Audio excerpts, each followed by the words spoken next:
हाँ, नमस्ते। आज का विषय है शराब को लेकर। ठीक है। शराब को लेकर किस तरीके से ये शराब का बिजनेस जो करते हैं उनके लिए। ठीक है। तो इसमें बिजनेस, शराब का बिजनेस, वाइन वाइन शॉप बहुत तरह का होता है। एक तो होता है कि शोरूम जैसा, मतलब बहुत सुंदर से बनाने वाला। और एक होता है कि जो छोटा मोटा दुकान जो गली नुक्कड़ में या छुपी छुपाए बनता है। ठीक है ना। मतलब जहाँ वहाँ पे बैठ करके पिलाया जाता हो, मतलब थोड़ा मोड़ा जो बड़े लेवल का ना हो, छोटा सा हो। ठीक है। और एक जो है जो मतलब एकदम से ओपनली बनता है, दुकान शो होता है। ठीक है ना, महंगा महंगा शराब बिकता है, वो दोनों दुकान। ठीक है। ये दो टाइप के, मतलब व्यापारी दो टाइप के हैं, किंतु सामान बेचना तो उद्देश्य एक ही है। अब क्या है, देखिए, है तो ये बिजनेस। अब सबको इन जनरल यही पता है कि इस टाइप के बिजनेस से जल्दी जल्दी बोलूँ तो, या फिर ऐसा बोल मान के चलिए कि इससे अच्छा खासा पैसा बनाया जा सकता है। ठीक है ना। क्योंकि एक नशीला पदार्थ है, नशीला पदार्थ किसी भी रूप से बिके, सबका सेल उसी लेवल पे चलता है, छोटा हो बड़ा हो। लेकिन इसमें मेन बात की छुपा हुआ बात क्या है, इस तरीके का जो बिजनेस है, इसका इनकम का जो पैसा आपका जो सेविंग्स में बनेगा ना, उसका सही तरीके से इस्तेमाल हो नहीं पाएगा। ठीक है। मतलब बड़ा दुकानदार ही हो शराब वाला और छोटा दुकानदार ही हो, वो इनकम जो कर ही रहा है, अच्छा खासा इनकम किसी भी रूप से करे, वो इनकम का पैसा किसी ना किसी बहाने बड़े बड़े लेवल से वो निकलता रहेगा। ठीक है ना। तो मतलब जैसे कि मान के चलिए कि एक तरफ से पानी आ रहा है और एक तरफ से छेद पहले छोटा था, उसी छेद बड़ा होते होते बड़ा लेवल का वो पानी निकल गया। ठीक है ना। तो ये एक तरह का यहाँ पे जो निकल गया तो निकल गया, लेकिन वो जो बहाव रेडी चल ही रहा है। ठीक है। बहाव चल ही रहा है। तो ये यहाँ पे हो गया कि पर्सन विशेष, मीन्स वो पर्सन कर रहा है इस तरीके से, तो उस घर परिवार में इस तरीके से इम्पैक्ट आता है। लेकिन फ़ायदा क्या है, मुनाफा बहुत ज़्यादा है। ठीक है ना।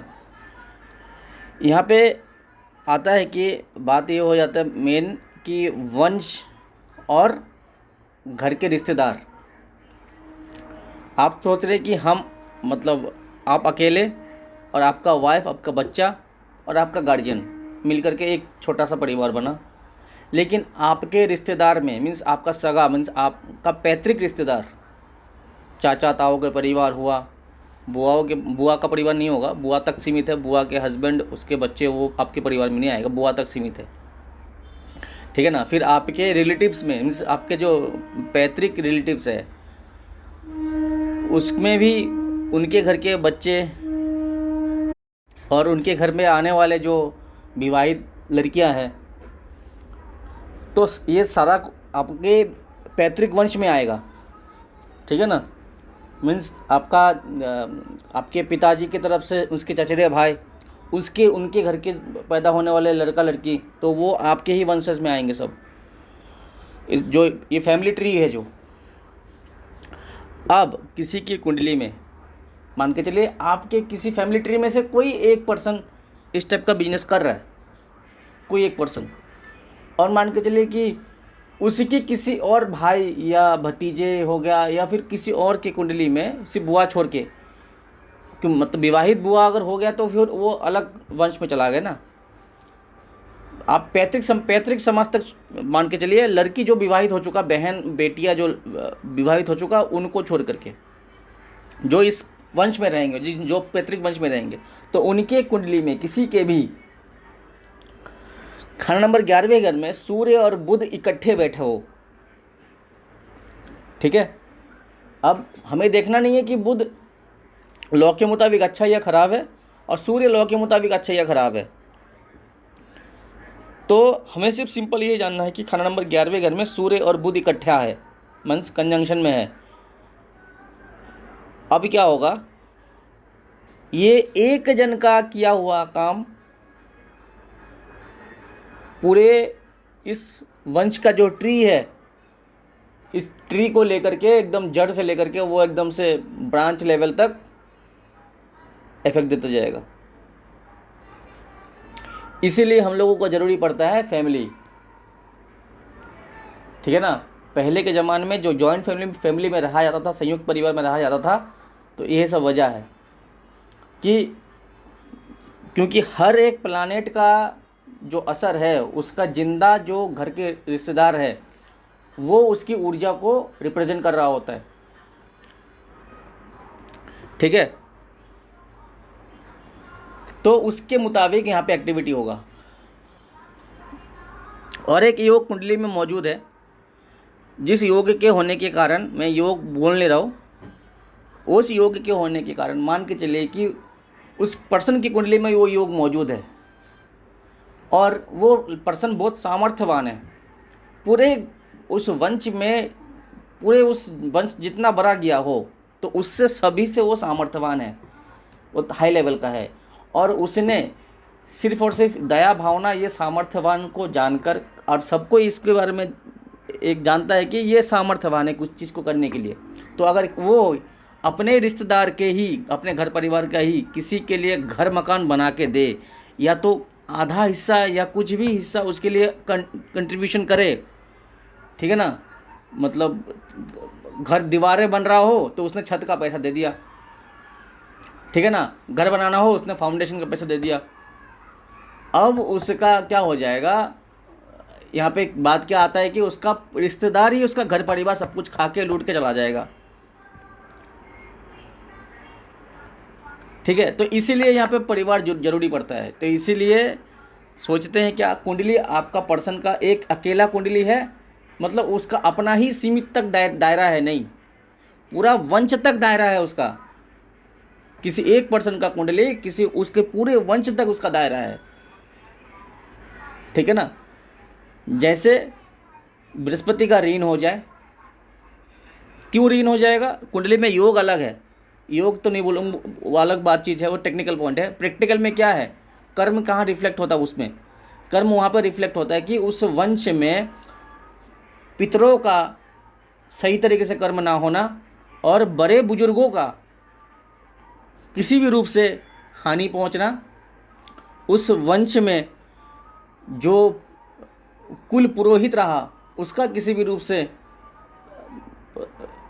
हानि पहुंचाना हो, या फिर किसी भी रूप से उसके लिए मतलब छल कपट प्रपंच करके कुछ ना कुछ किया गया हो, तो क्या होगा, वो जो ऋण लगा, बृहस्पति का पितृ ऋण लगा, अब उस ऋण का भुक्तभोगी किसी, अगर मान के चले कोई एक दो पर्सन उस वंश में एक एक्टिविटी किया, लेकिन उसका भुक्तभोगी पूरा वंश होगा,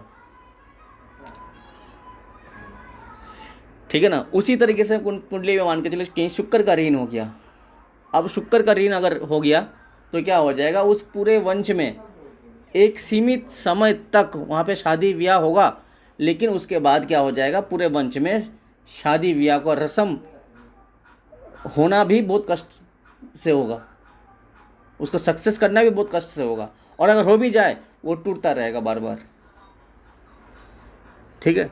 तो क्यों हुआ, तो उसमें कर्म क्या रहेगा, उसमें कर्म क्या रहेगा, योग अलग है, प्रैक्टिकल कर्म क्या रहेगा, मतलब मीन्स उस वंश में किसी कोई लेडी गर्भवती होते समय, मतलब गर्भ अवस्था में उसको किसी न किसी रूप से प्रताड़ित किया गया हो, या तो किसी ने किसी उसी वंश में किसी का विवाह छल कपट प्रपंच करके उसका तोड़ दिया गया हो, ठीक है। तो उसका खामियाजा किसी एक की एक्टिविटी के कारण या किसी दो तीन की एक्टिविटी के कारण पूरा वंश का जो ट्री है वो ट्री पूरा भोगेगा। तो इसीलिए किसी एक पर्सन का कुंडली उसके पूरे वंश तक, दायरे तक सीमित है, अपने तक नहीं, उसका दायरा बहुत बड़ा है। एक उस फैमिली में अगर आज के डेट में अगर कोई बच्चा जन्म ले रहा है तो मीन्स उसका रिफ्लेक्ट उसके पूरे वंश तक जाएगा, खराब और अच्छा दोनों। ठीक है। तो इसीलिए आप ये मत सोचिए कि हम कुछ एक्टिविटी कर रहे हैं तो वो हमारे तक ही सीमित है, नहीं, पूरा वंश तक सीमित है।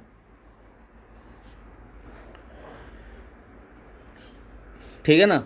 तो अभी क्या होगा, अभी अगर उस हालात में जहाँ सूर्य बुध खाना नंबर 11 में मैंने बोला, अब अगर वो पर्सन या उसका कोई भी रिश्तेदार अगर उसके इस बिजनेस को ना रोका तो क्या हो जाएगा, उसका खुद का ये बिजनेस उसको तो इनकम देगा, लेकिन उसके पूरे वंश में साइड इफेक्ट फैलाएगा। ठीक है। अब यहाँ पे दो हिस्सों में यहाँ पे बंटवारा हो जाता है। एक जो बुला बुला के पिलाया जा रहा है, मीन्स बैठा करके ज़बरदस्ती, मैंने एक, जबकि नशा जिसको हो तो उसको नशा में डबल करवाया जा सकता है, क्योंकि एक हिप्नोटिज्म है। मीन्स कोई उस चीज़ के लिए एडिक्ट है, हम अगर 2-3 फोर्स कर दे और इसमें वो सर प्लस कर देगा, वो उसमें और ऐड कर देगा और खुशी खुशी ले लेगा, तो क्या हो जाएगा, जो एक्टिविटी वो अपने तरफ से बिजनेस को बढ़ावा देने के लिए किया, लेकिन उसका रिफ्लेक्शन क्या है, जिसने पिया, जिसने इसको एक्सेप्ट किया, उसके परिवार में क्या घटना घट रहा है, उसका प्रतिफल के रूप में बैकफायर करेगा उसके घर पे। ठीक है। अब जो मान के चलो शोरूम वाला जो बड़ा हिस्सा है, उसमें क्या है, वो खुद से प्रमोट नहीं कर रहा है, उसको खुद ना खुद कोई खुद आकर के लेके जा रहा है, वो किसी को प्रमोट नहीं कर रहा है। ठीक है ना। लेकिन उसका जो रिजल्ट मिलना है वो थोड़ा लेट से, और जो छोटे रूप में खुद से पुश करके काम कर रहा है उसको थोड़ा जल्दी मिलेगा इसका बैकफायर। क्यों, यहाँ पे बात क्या आता है, जो शोरूम बेसिस में काम कर रहा है वो क्या बोलेगा, हमने तो बोला नहीं, उसका इच्छा था वो लेके गया, हमने कोई एक्स्ट्रा फोर्स नहीं लगाया, हमने कोई उसमें अपना कोई इंटरेस्ट, अपना कोई लाभ जताने के लिए उसको मैंने कोई भी फोर्स नहीं किया जे सामान लेके जा, उसका इंटरेस्ट हुआ मुझसे लेके गया, हम सामान रखे हुए हैं बस खत्म।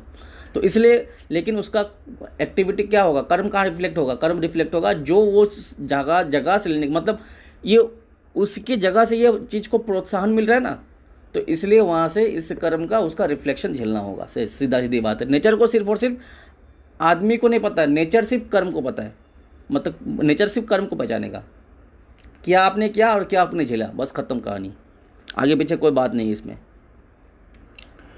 ठीक है। तो इसमें क्या है, 4 दिन की चांदनी देता है। आप भले बेशक शोरूम बना करके 3 बस लगा सकते हो, 3 गाड़ियाँ खरीद सकते हो, 3 घर बंगला बना सकते हो, लेकिन वो सब क्या है, लॉन्गजिविटी नहीं देगा उसमें। ठीक है। तो वही बात है, एक तो गया जो सूर्य बुध का मैंने युति बोला खाना नंबर 11 पे घर में, ये तो उसमें तो ज़्यादा घाव कर देगा, और अगर ये युति ना हुआ तो उसमें भी खामियाजा रहेगा, लेकिन असर में थोड़ा कम ज़्यादा रहेगा। और जो इसी व्यापार को छोटे रूप में बना करके अपने से पुश करके काम कर रहा है, अपने से फोर्स लगा करके उसमें मुनाफा लेने के लिए, तो उसका इफेक्ट जो जल्दी आ जाएगा, चाहे भले बेशक सूर्य बुध खाना नंबर 11 घर में ना ही हो। ठीक है। इसलिए इसमें एक चीज़ गांठ बांध लो, अगर इस तरीके से बिजनेस चला रहे हैं तो इसका पैसा निकल जाएगा, लेकिन इसको स्वीकार कीजिए कि हाँ निकलेगा। तो उसको गांठ बांध लीजिए कि ये खुशी खुशी स्वीकार कीजिए कि ये निकल गया, मतलब ये होना था, मतलब ये जीएसटी लगा आपका। ठीक है। यहाँ पे मैं बचने का रास्ता है यहाँ पे, लेकिन बचने का रास्ता कब, वो कर्म से रिमूव होने के बाद। हाँ, अब मैं बचने का रास्ता उनके लिए बता रहा हूँ जिसको मान के चलिए कि किसी भी रूप से उसकी कुंडली में खराब योग बैठा था, जो गरीब से उसको गरीब बना दे, तो उसके लिए और कोई रास्ता नहीं मिला खोज करके, यही शॉर्टकट रास्ता मिला उसको कमाई करने का।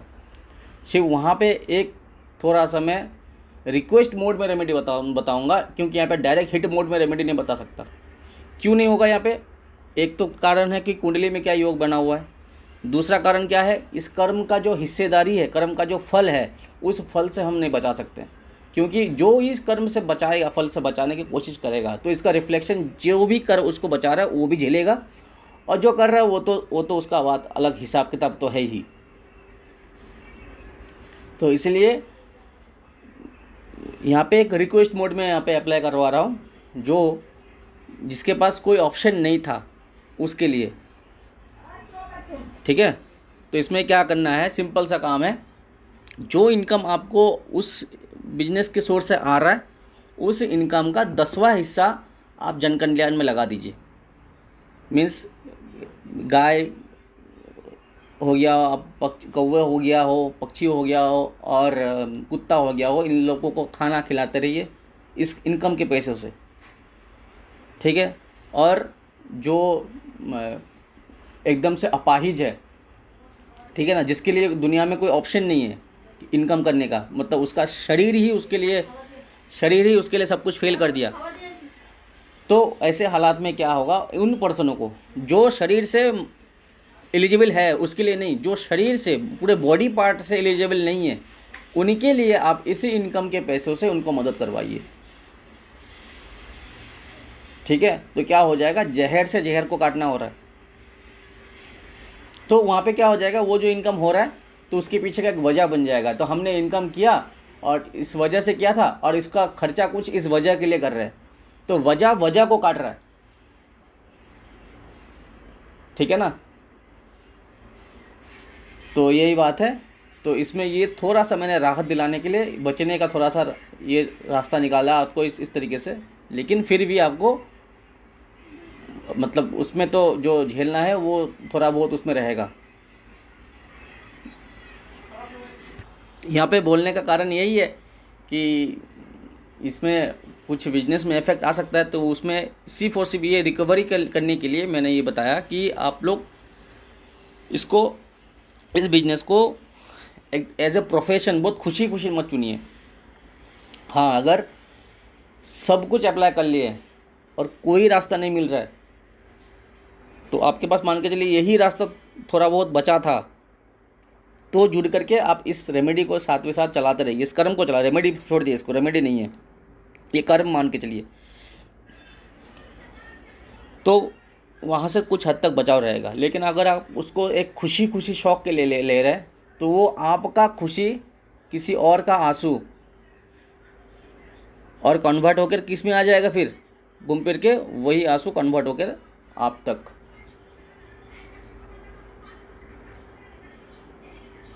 ठीक है। तो इसमें क्या है, कुंडली में कुछ पर्सन का योग ही ऐसा बनता है कि मुकद्दर उसको रास्ता ही बनाता है कि उसके लिए 2 नंबर का रास्ते से ही पैसा आएगा, ठीक है ना।